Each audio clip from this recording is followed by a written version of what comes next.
അല്ല, അത് പ്രശ്നം എന്ന് വെച്ചാൽ പൂച്ചയെ പോലും പ്രസവിക്കാൻ സമ്മതിക്കില്ല. ഇങ്ങനൊരു പ്രതിപക്ഷ നേതാവുണ്ടോ? പൂച്ചയെ പ്രസവിക്കുന്നതിന് ഇത്ര ആക്ഷേപിക്കാൻ തിരിക്കുന്നു.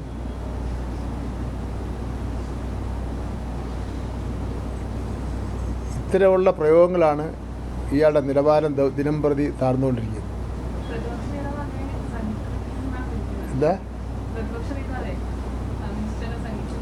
ഞാൻ പറയാം,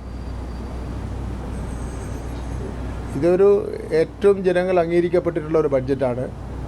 എല്ലാ വിഭാഗം ജനങ്ങളെയും ഇത് അഡ്രസ്സ് ചെയ്തിട്ടുണ്ട്. ഞങ്ങൾക്ക് കഴിഞ്ഞ 5 വർഷക്കാലമായി കേന്ദ്ര ഗവൺമെൻറ് ഇത്രയധികം സാമ്പത്തിക ബുദ്ധിമുട്ടുണ്ടായിട്ട് പോലും ശമ്പളം മുടങ്ങിയിട്ടില്ല, പെൻഷൻ മുടങ്ങിയിട്ടില്ല, ദൈനംദിന കാര്യങ്ങൾ മുടങ്ങിയിട്ടില്ല, വികസന പ്രവർത്തനം മുടങ്ങിയിട്ടില്ല. കേന്ദ്ര ഗവൺമെൻറ് വിദ്യാഭ്യാസ രംഗത്ത് പാഠപുസ്തകം പ്രിൻറ്റിങ്ങും ഉച്ചഭക്ഷണം അടക്കമുള്ള കാശ് വെട്ടി തരാതിരുന്നിട്ട് പോലും അതും മുടങ്ങിയിട്ടില്ല. ഇങ്ങനെ ഒരു കാര്യവും മുടങ്ങിയിട്ടില്ല.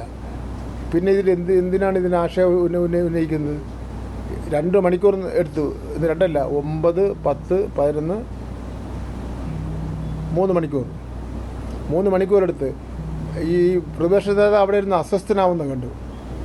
പുറകോട്ട് തിരിയുന്നു, മുന്നോട്ട് തിരിയുന്നു, ഇടത്തോട്ട് തിരിയുന്നു, വലത്തോട്ട് തിരിയുന്നിരുന്ന് അസ്വസ്ഥനാവുന്നതായിട്ട് കണ്ടു. വേറെ ആരും നന്നാവുന്ന അദ്ദേഹത്തിന് കണ്ടേകൂടാ. ഞാൻ ചോദിച്ചിട്ട് ഈ ഖജനാവിന് എന്തെങ്കിലും ബുദ്ധിമുട്ടുണ്ടായിരുന്നെങ്കിൽ അദ്ദേഹം വേറൊന്നും ചെയ്യണ്ട, അദ്ദേഹം സഞ്ചരിക്കുന്ന കാർ മാത്രം നോക്കിയാൽ മതി. ഇത് ഒരു ദിവസം പോലും പെട്രോൾ അടിക്കാൻ നിവൃത്തിയില്ലാതെ ബുദ്ധിമുട്ടായില്ലല്ലോ. അദ്ദേഹത്തിൻ്റെ TNDAക്ക് എന്തെങ്കിലും ബുദ്ധിമുട്ട് വന്നാൽ, അദ്ദേഹത്തിൻ്റെ ശമ്പളത്തിന് എന്തെങ്കിലും ബുദ്ധിമുട്ട് വന്നാൽ, അപ്പോൾ അദ്ദേഹത്തിൻ്റെ ശമ്പളത്തിനോ അദ്ദേഹത്തിൻ്റെ TNDAക്കോ അദ്ദേഹം സഞ്ചരിക്കുന്ന കാറിനോ എന്തെങ്കിലും ബുദ്ധിമുട്ടുണ്ടായെങ്കിൽ, പൈസ ഇല്ലാത്തതിൻ്റെ പേരിൽ ബുദ്ധിമുട്ടുണ്ടായെങ്കിൽ ഖജനാവ് കാര്യമാണെന്ന് പറയാം. ഇതങ്ങനെ ഒരു പ്രശ്നം ഉണ്ടായിട്ടില്ലല്ലോ. ഒരു മിനിറ്റെങ്കിലും ട്രഷറി അടച്ചു പൂട്ടിയിട്ടിട്ടുണ്ടോ? 1 മിനിറ്റെങ്കിലും. UDFൻ്റെ കാലഘട്ടത്തിൽ എത്രയും പ്രാവശ്യം ട്രഷറി അടച്ചിട്ടുണ്ട്. അപ്പോൾ ഇത് ഞങ്ങളിത് അവതരിപ്പിച്ച ബഡ്ജറ്റ് ഇടതുപക്ഷ ജനാധിപത്യ മുന്നണി അവതരിപ്പിച്ച ഈ ബഡ്ജറ്റ് ഞങ്ങൾ തന്നെ നടപ്പിലാക്കുമെന്നുള്ള കാര്യത്തിൽ ഒരു തർക്കവും വേണ്ട. പൂർണ്ണമായും ഈ ബഡ്ജറ്റ് ഞങ്ങൾ തന്നെ നടപ്പിലാക്കും. അതല്ലേ ഞാൻ ഇൻഷുറൻസിൻ്റെ കാര്യത്തിൽ ധൈര്യത്തോടുകൂടി ഇവിടെ പറയാൻ വേണ്ടി കാരണം. അതേസമയത്ത് UDFൻ്റെ സ്ഥിതി എന്ന് പറഞ്ഞാൽ വളരെ മോശമായിരിക്കും. അദ്ദേഹം പറഞ്ഞത് ഈ ബഡ്ജറ്റ് ഞങ്ങൾ അവതരിപ്പിച്ച് ഞങ്ങൾ നടപ്പിലാക്കിക്കൊള്ളാം എന്നാണ് അദ്ദേഹം പറഞ്ഞത്.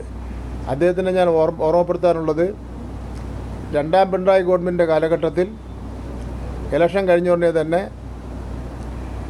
KPCCയുടെയും UDFൻ്റെയും യോഗം കൂടി മന്ത്രിമാരുടെ വകുപ്പ് വിഭജിച്ച് ഓരോ മന്ത്രിമാർക്കും കൊടുത്ത് വകുപ്പിനെ സംബന്ധിച്ചിടത്തോളമൊക്കെ ഒരു ഏകദേശം ധാരണയായി. അങ്ങനെ ഇരിക്കുമ്പോഴാണ് തെരഞ്ഞെടുപ്പിൻ്റെ കൗണ്ടിങ് ആരംഭിച്ച് 1ാം പിണറായി ഗവൺമെൻറ്റിനേക്കാൾ ഭൂരിപക്ഷത്തോടുകൂടി വീണ്ടും 2ാം പിണറായി ഗവൺമെൻറ് അധികാരത്തിൽ വന്നു. അതേ അനുഭവം തന്നെയായിരിക്കും ഈ വരാൻ പോകുന്ന തെരഞ്ഞെടുപ്പിൽ ഉണ്ടാകാൻ വേണ്ടി പോകുന്നത്. അതുകൊണ്ട് ഞങ്ങൾ അവതരിപ്പിച്ച ബഡ്ജറ്റ്, അതിൽ പറയുന്ന കാര്യങ്ങൾ ബഹുമാനപ്പെട്ട പ്രതിപക്ഷ നേതാവ് അങ്ങേക്ക് മനസ്സിലാവില്ല. ഞങ്ങൾ തന്നെ അത് നടപ്പിലാക്കുമെന്നുള്ള കാര്യത്തിൽ യാതൊരു തർക്കവുമില്ല.